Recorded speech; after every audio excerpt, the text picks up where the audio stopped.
Assalamualaikum warahmatullahi wabarakatuh. Perkenalkan kami dari kelompok 19 dengan judul klasifikasi citra jamur untuk mengidentifikasi perbedaan Citaria espinosae dan Microla esculenta. Yang beranggotakan Ayudiana dengan NIM F1D02310040, Azizah Indriani Putri dengan NIM F1D02310041, Karina Septiaswandi dengan NIM F1D02310066, dan Zariski Mediansyah dengan NIM F1D02310099. Latar belakang. Jamur merupakan organisme eukariotik yang berperan penting dalam ekosistem dan juga bermanfaat sebagai bahan pangan. Beberapa jenis jamur memiliki kemiripan bentuk fisik sehingga sulit dibedakan secara visual. Proyek ini menggunakan pengolahan citra digital untuk mengklasifikasikan dua jenis jamur yang mirip, yaitu Citaria espinosae dan Morcella esculenta, berdasarkan karakteristik morfologi seperti bentuk, tekstur, dan kontur. Citra espinosae dikenal dengan bentuk bulat dan permukaannya halus, tumbuh di wilayah Patagonia, sementara Morcella esculenta memiliki bentuk lonjong dan bertekstur seperti spons, serta lebih dikenal secara global. Keduanya dapat dikonsumsi, tetapi memiliki ciri visual yang berbeda. Program ini membantu mengidentifikasi dua jenis jamur secara otomatis menggunakan pengolahan citra digital. Gambar jamur di resize, latar belakang dihapus, dan dikonversi ke grayscale. Setelah itu, fitur tekstur seperti kontras, korelasi, entropi, dan lainnya diekstraksi menggunakan metode GLCM. Data fitur kemudian dinormalisasi, dipisah menjadi data latihan dan uji, dan digunakan untuk melatih model klasifikasi seperti KNN, SVM, dan Random Forest. Dataset ini kami ambil dari sumber terbuka yaitu kaggle.com yang berisi citra dua jenis jamur yaitu Citaria espinosae seperti gambar di kiri dan Morcella esculenta di gambar kanan. Dataset ini digunakan untuk membangun sistem klasifikasi berbasis pengolahan citra digital dengan tujuan membedakan dua jenis jamur yang memiliki kemiripan bentuk secara otomatis. Setiap gambar dalam dataset diambil dari berbagai sudut pandang dan kondisi pencahayaan untuk merepresentasikan variasi visual secara alami. Gambar-gambar tersebut kemudian diproses melalui tahapan seperti grayscaling, peningkatan kualitas citra, hingga ekstraksi fitur. Data ini dimanfaatkan dalam proyek klasifikasi visual yang dapat mendukung penelitian di bidang pertanian, bioteknologi, keamanan pangan, serta membantu dalam mengembangkan sistem pendeteksi otomatis berbasis citra. Tahapan processing. Dalam proyek ini, gambar jamur diproses melalui serangkaian tahapan processing untuk meningkatkan kualitas citra dan menonjolkan fitur-fitur penting. Processing yang dilakukan, yang pertama ada remove background, yang kedua grayscaling, yang ketiga equalisasi, 4 deteksi tepi atau prefade, 5 thresholding, 6 dilasi. Percobaan before processing. Berikut merupakan kode sebelum dilakukannya percobaan. Nah, di sini terdapat pustaka Python yang umum digunakan dalam pemrosesan citra, analisis data, dan pembelajaran mesin seperti OS, Matplotlib, CP2, NumPy, Pandas, dan lainnya.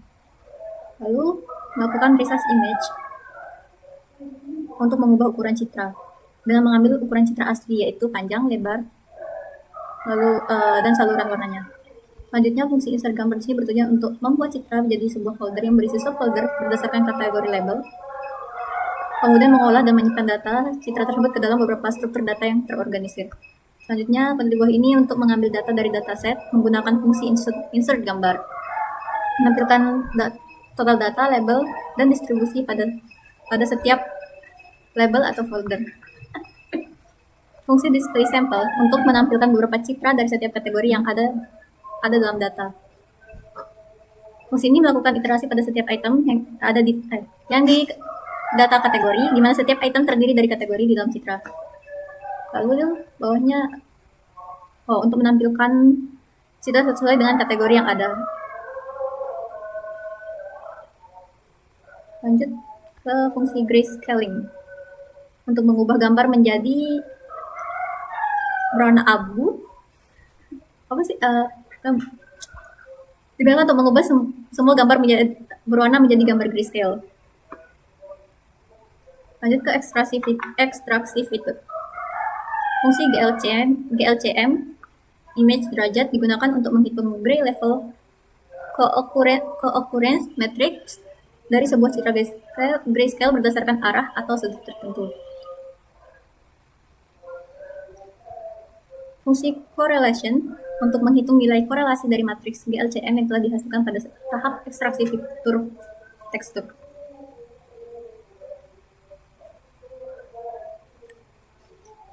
Fungsi dissimilarity ini digunakan untuk menghitung nilai dissimilarity dari matriks LCM yang telah dihasilkan pada tahap ekstraksi fitur tekstur.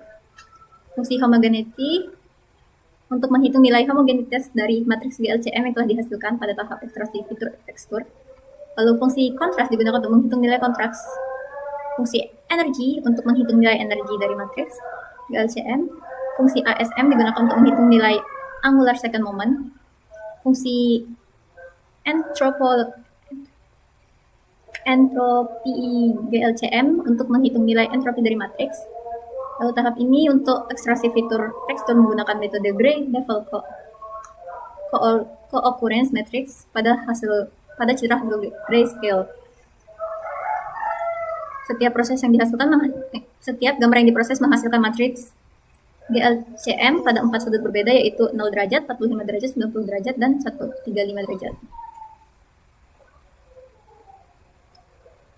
Tahap ini dilakukan inisialisasi list kosong untuk setiap fitur tekstur yang akan diekstraksi dari hasil matriks GLCM pada 4 sudut berbeda tadi.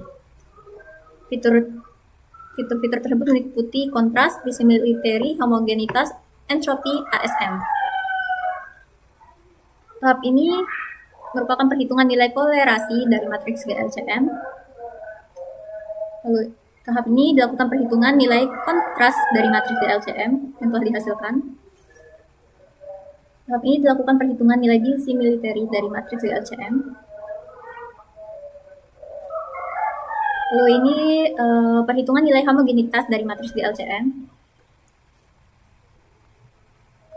Ini perhitungan nilai entropi, perhitungan nilai ASM,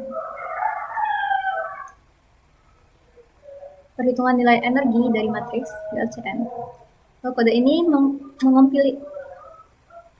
mengompilasi seluruh fitur tekstur yang telah diekstraksi dari citra jamur, seperti kontras, homogenitas, dissimilarity, entropi, ASM, energi, dan toleransi pada berbagai sudut GLCM dalam sebuah tabel menggunakan struktur data frame dari pantas. Ini hasilnya. Lalu untuk fitur selection, bagian correlation. Kode ini untuk melakukan seleksi fitur dengan metode kolerasi untuk mengurangi redundansi antar fitur. Dengan threshold 0,95. Lanjut ke splitting data. Kode di bawah untuk membagi dataset fitur hasil ekstraksi ke dalam training dan testing menggunakan fungsi train test split dari library scikit-learn. Fitur normalization. Kode berikut melakukan proses normalisasi fitur pada data training dan data testing menggunakan metode standar. Untuk modelingnya, define model. Kode ini mendefinisikan sebuah fungsi dan beberapa model klasik untuk menganalisis data. Ini kode untuk train random forest untuk melakukan pelatihan dan evaluasi model klasifikasi menggunakan algoritma random forest. Lalu ini hasilnya yang untuk akurasi 0,9875 itu training set. Kalau untuk testing setnya dengan akurasi 0,825. Untuk train SVM classifier, training set akurasi dari training setnya adalah 0,8375, untuk testing setnya 0,775. KKN classifier, training set dengan akurasi 0,9 dan testing set 0,725. Untuk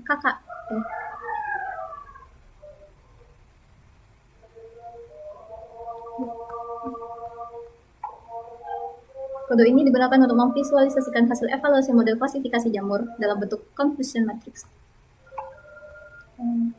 Untuk random forest matrix, SVM confusion matrix dan KKN confusion matrix. Baik, saya Zainren Putri. Di sini saya akan melanjutkan penjelasan dari yang dilakukan oleh teman saya sebelumnya. Jadi tadi itu penjelasannya mengenai citra sebelum dilakukan preprocessing. Jadi di sini citranya itu dia grayscale, sudah dilakukan grayscale, tapi masih ada banyak objek-objek yang tidak terlalu diperlukan seperti latar belakangnya ini kayak ranting-ranting gini. Nah, di hasil akurasinya itu di random forestnya hasil testing itu 82,5%, 77% di SVM, dan di KNN ada 72%. Selanjutnya saya akan menjelaskan mengenai percobaan yang sudah kami lakukan. Jadi sekarang yang saya jelaskan adalah percobaan 1. Jadi di sini ada pertama ada library yang sudah disediakan di Python. Lalu selanjutnya ada research image. Jadi kenapa kita menggunakan research image? Jadi agar memudahkan untuk pengolahan citranya. Jadi itu juga untuk efisiensi waktu, karena semakin besar citranya nanti akan semakin lama. Jadi di sini kita menggunakan 100x100. Di sini ada insert gambar. Di sini untuk menampilkan total datanya yang ada di dataset kami. Lalu selanjutnya ada ini menampilkan total data, label unik, dan distribusi datanya. Jadi di dataset kami itu ada 200 gambar, 100 dari Sitaria espinus dan 100 dari Morchella esculenta, dan dipisahkan di 2 label, dan distribusi datanya itu ada 100 Sitaria dan 100 Morchella. Ini ada display sampel. Di display sampel itu dia menampilkan gambar, tapi hanya sampelnya saja. Di sini kami menggunakan 7 gambar, ada 7 dari Sitaria dan 7 dari Morchella. Nah, sekarang kita masuk ke pre-processingnya. Jadi pre-processing pertama yang kami gunakan itu ada remove background. Jadi kenapa kami menggunakan remove background? Jadi karena kalau tidak menggunakan remove background itu dia akan mengolah terlalu banyak pixel, karena di sebelum menghapus background itu latar belakang di citra yang kami miliki itu dia terlalu bervariasi. Jadi ada pohon, rumput, dan lain sebagainya. Jadi itu menurut kami ini objek-objek yang sangat tidak penting gitu untuk dilakukan pre-processing, karena yang kami butuhkan hanya objek dari jamur tersebut gitu. Ini setelah dilakukan remove background. Sebelumnya setelah dilakukan remove background itu kami mengkonversi dari RGB menjadi grayscale. Kenapa harus di grayscale? Karena sama citranya itu dia memiliki banyak variasi warna. Jadi untuk memudahkan dilakukan pre-processing, jadi agar yang diolah itu hanya satu warna saja. Nah, ini dia tampilannya setelah dilakukan pre-processing. Objeknya itu jauh lebih bersih karena objek-objek yang tidak penting tadi itu sudah dihapus gitu, sudah dihilangkan. Biasanya tampilannya lebih bersih dari citra sebelumnya. Nah, selanjutnya itu ada equalisasi histogram. Jadi kenapa kami menggunakan equalisasi histogram? Jadi untuk agar pembagian intensitas pixelnya itu rata gitu. Jadi tidak ada, misalnya ada citra yang lebih terang atau lebih gelap, itu bisa lebih rata gitu pembagian pixelnya. Nah, jadi contohnya di sini di Sitaria espinus yang ini dia itu warna terlalu gelap, sangat beda dengan yang lainnya. Setelah dilakukan equalisasi histogram, dia jadi warnanya lebih kelihatan dia tekstur jamurnya, bentuknya itu jauh lebih kelihatan gitu. Terus yang ini kayak lebih gelap, beberapa citranya itu jauh lebih gelap. Nah, pas dilakukan equalisasi histogram tuh dia lebih kelihatan gitu, lebih terang, lebih rata pembagian intensitas pixelnya. Terus selanjutnya ada ekstraksi fitur, ini menggunakan GLCM.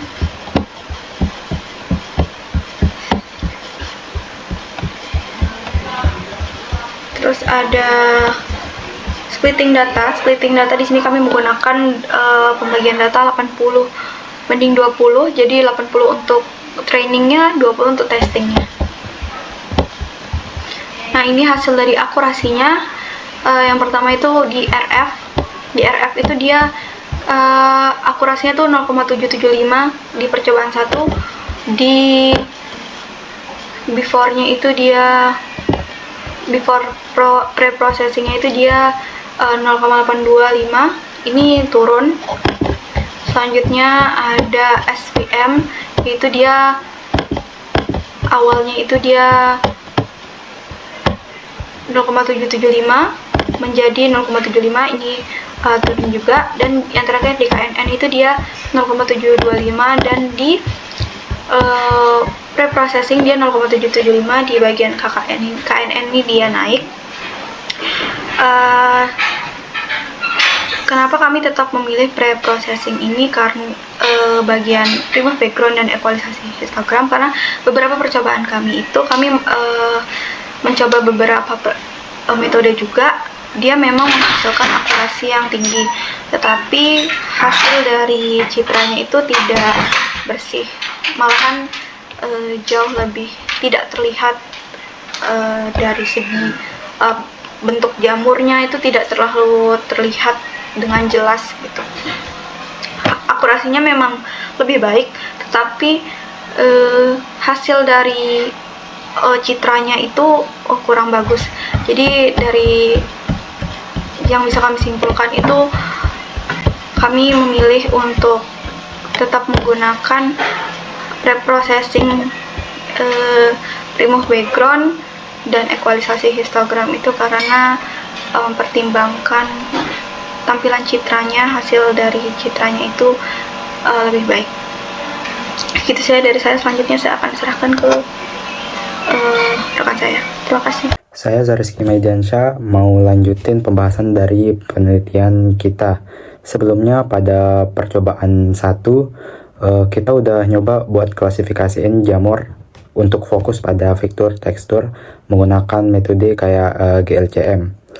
Terus hasil yang kita dapatin saat itu udah lumayan meningkat lah daripada sebelum pre-processing dengan akurasi mode random forest dan KNN sampai 77%. Kemudian di metode SVM ada di angka 75%. Nah, dari hasil itu ada pertanyaan, kalau bisa nggak kalau ini bakalan naik lagi akurasinya? Atau mungkin kita bisa pakai pre-processing atau pendekatan lain yang lebih efektif daripada hanya buat ngeliat tekstur. Nah, pertanyaan itu melatar belakangi percobaan kedua ini. Nah, di sini saya akan coba pendekatan yang beda gitu. Kalau sebelumnya dia fokus ke tekstur, sekarang pre-processingnya beralih fokus sepenuhnya pada bentuk dan kontur dari jamur tersebut. Di sini saya menggunakan metode pre-processing menggunakan deteksi tepi pre-wet. Nah, terus seperti sebelumnya juga kita pakai dataset yang sama, sudah diaugmentasi, hanya menampilkan beberapa gambar saja dari 612 gambar. Kemudian yang beda itu di pre-processing deteksi tepi pre-wet. Yang pertama ada deteksi ada resize gambar, kemudian habis itu di grayscale, kemudian gambarnya dikasih ekualisasi, dan di percobaan kedua ini akan ditambah dengan pre-wet. Kemudian ini dia gambar jamur yang sebelum di pre-pro, kemudian ini udah di grayscale dan di ekualisasi, kemudian ini adalah hasil deteksi tepi pre-wet. Nah, ini yang penting dari percobaan kedua ini, yaitu ada di feature extraction pada deteksi tepi ini. Jadi gini, konteksnya itu kita bakalan buang semua informasi tentang tekstur dan warnanya. Kita cuman sisain info dasarnya aja, yaitu dalam bentuk garis bentuk atau kontur pada sisi jamurnya. Prosesnya dari gambar asli ubah jadi grayscale, kemudian habis itu dikasih filter pre-wet. Nah, filter ini dia nugasnya tuh dia nyari di mana aja perubahan warna yang drastis. Biasanya tuh warna yang drastis tuh ada di tepi-tepi objek biasanya. Kemudian hasil akhirnya bukan ke bentuk jamurnya, tapi lebih mirip ke kerangkanya atau kayak peta konturnya lah gitu. Kemudian kerangka ini kita kasih ke model buat dipelajari. Nah, sebenarnya di sini kita pakai fitur bentuk aja. Nah, kita lanjut buat ke tahap pemodelannya. Di sini kita bakalan ngebagi data 80-20 dari 3 model, yaitu Random Forest, SVM, sama KNN. Nah, setelah dikasih filter tadi, preweight, kita bakal lanjut ke splitting data. Kita splitting jadi 2, 80 buat training, 20-nya buat testing. Dan habis itu kita masuk ke evaluasi atau bagian penilaian. Di sini kita pakai 3 model tadi dan juga confusion matrix.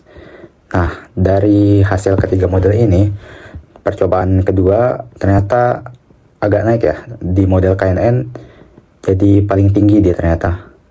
Di sini dia ada di 85%. Kemudian disusul sama model SVM naik jadi 82%.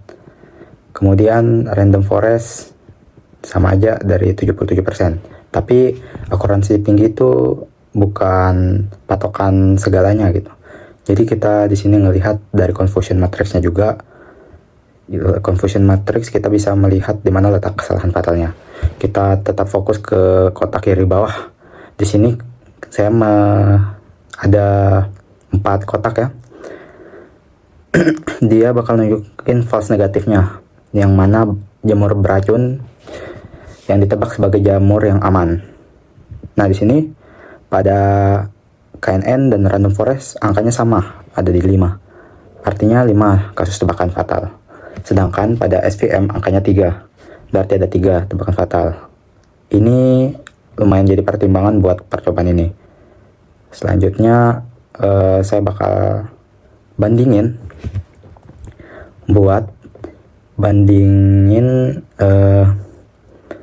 tabel tadi dari percobaan 1 dan percobaan 2. Nah, hasilnya lumayan beda jauh kan. Di percobaan 1 tuh akuransi tertingginya tuh cuman di angka 77%. Sementara di percobaan 2 ini akuransi tertinggi loncat ke 85%. Ini merupakan peningkatan yang signifikan. Terus kalau kita bandingin pakai confusion matrixnya tadi,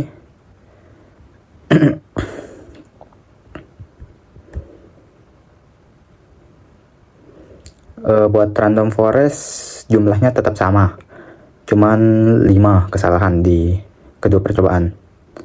Ini nunjukin kalau Random Forest nih sangat lumayan konsisten sih. Kemudian buat SVM jumlahnya ngurang dari 4 ke 3. Terus buat KNN percobaan 1 kesalahan fatalnya jadi cuman 2. Sementara di sini nambah dia jadi 5. Terus ini nunjukin kalau preweight benar-benar ngasih dampak besar ke performa, terutama di model SVM sama KNN. Nah, kemudian kenapa sih alasan milih preweight? Sebenarnya kita nyoba hipotesis. Gimana kalau bentuk itu lebih penting dari tekstur. Terus metode ini tuh kayak maksa model buat belajar struktur dari modelnya itu jamur. Kayak bentuk topi dari jamur atau lekukan batangnya gitu. Dia nggak peduliin corak atau warnanya. Terus di sini kita dapat perbandingan dengan metode lain. Terus gimana sih hasilnya bisa pengaruhi akuransi? Jadi metode ini sukses ya, lumayan sukses. Dari kita lihat ketiga akuransinya naik tiga-tiganya.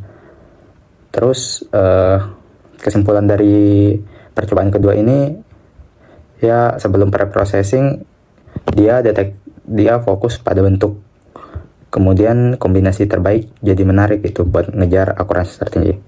Kemudian kita lanjutkan pada percobaan ketiga dan keempat. Saya serahkan kepada teman saya. Baik, saya Diana, saya akan menjelaskan tentang percobaan ketiga dan percobaan keempat dari proyek ini, di mana pada percobaan ketiga kami menambahkan satu pre-processing yaitu threshold untuk mempertegas citranya, untuk mempertegas objek citranya, di mana didapatkan hasil random forest-nya yaitu 0,825, kemudian untuk SFM-nya yaitu 0,8, dan untuk KKN-nya itu adalah 0,9.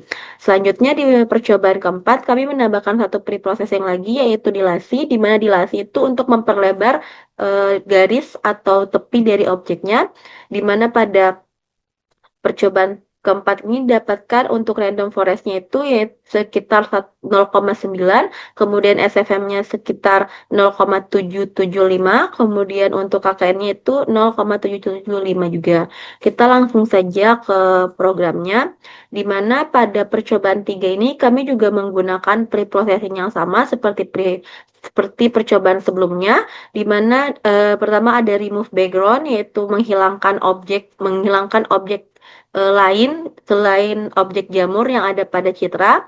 Kemudian di grayscaling untuk mengubah seluruh citra menjadi warna abu-abu, di mana untuk hasilnya seperti ini.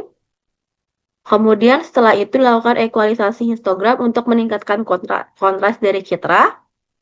Maksudnya seperti ini. Selanjutnya ada preweight atau deteksi tepi, di mana deteksi tepi preweight ini akan menghasilkan citra seperti ini seperti yang dilakukan pada percobaan kedua. Selanjutnya di percobaan ketiga ditambahkan yaitu threshold, di mana threshold ini yaitu mengubah nilai citra menjadi binar, dan dia lebih ngeblok atau lebih mempertegas objek dari citra jamur. Nah, dimana kalau kita lihat di hasil sebelum di threshold yaitu waktu di preweight, untuk hasil citranya ini masih gak ada garis-garis halusnya, jadi lebih sulit untuk dikenali. Kemudian untuk ketika di threshold, untuk garis-garis pada citra jamurnya menjadi lebih tebal. Nah, dari proses pre-processing ini didapatkan untuk hasil model fiturnya itu untuk akurasinya, di mana untuk random forest-nya sendiri dapat kita lihat yaitu meningkat menjadi 0,875. Dia mengalami kenaikan dibandingkan percobaan kedua sebelumnya. Kemudian untuk hasil akurasi di SFM-nya itu dia 0,8 pada percobaan ketiga, sedangkan pada percobaan kedua itu sekitar 0,825 mengalami penurunan. Kemudian untuk KKN-nya itu ada sekitar 0,9, sedangkan di percobaan kedua itu ada sekitar 0,85 mengalami kenaikan. Sebenarnya di percobaan ketiga ini hasilnya sudah lebih baik dibandingkan sebelumnya, dan kita cek juga di sebelum pre-processing untuk nilai akurasinya memang sangat meningkat. Tapi untuk citra visualnya dilihat mungkin lebih kurang. Jadi kita melakukan pre-processing terakhir yaitu pre-processing keempat menggunakan dilasi. Dilasi itu proses morfologi yang berfungsi itu untuk mempertebal bagian objek pada citra biner. Dengan dilasi, bagian-bagian jamur yang semula kayak terputus atau ada ya bagian yang hilang itu akibat threshold dapat menyatu kembali kalau dilakukan dilasi. Nah, untuk kita lihat hasilnya sendiri waktu dilakukan dilasi, nah citra jamurnya menjadi lebih jelas, dan kita langsung melihat perbedaan bentuknya sangat signifikan antara Vitaria dan Morcella. Kemudian untuk hasil akurasinya sendiri,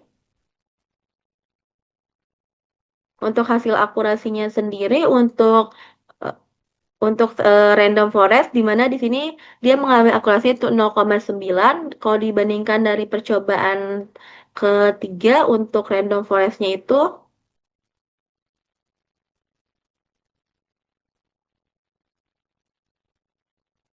random forest itu ada 0,825 mengalami kenaikan. Kemudian pada hasil akurasi SFM-nya itu 0,775, sedangkan di percobaan ketiga itu dia SFM-nya itu 0,8 mengalami penurunan sekitar 0,25%.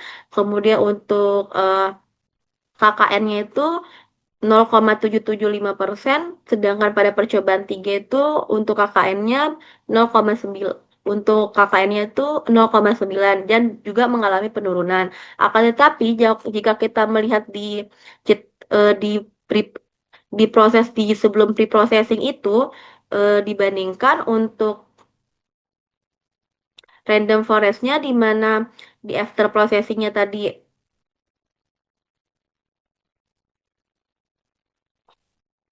di after processing-nya tadi random forest-nya itu 0,9, sedangkan di sebelum pre-processing itu 0,825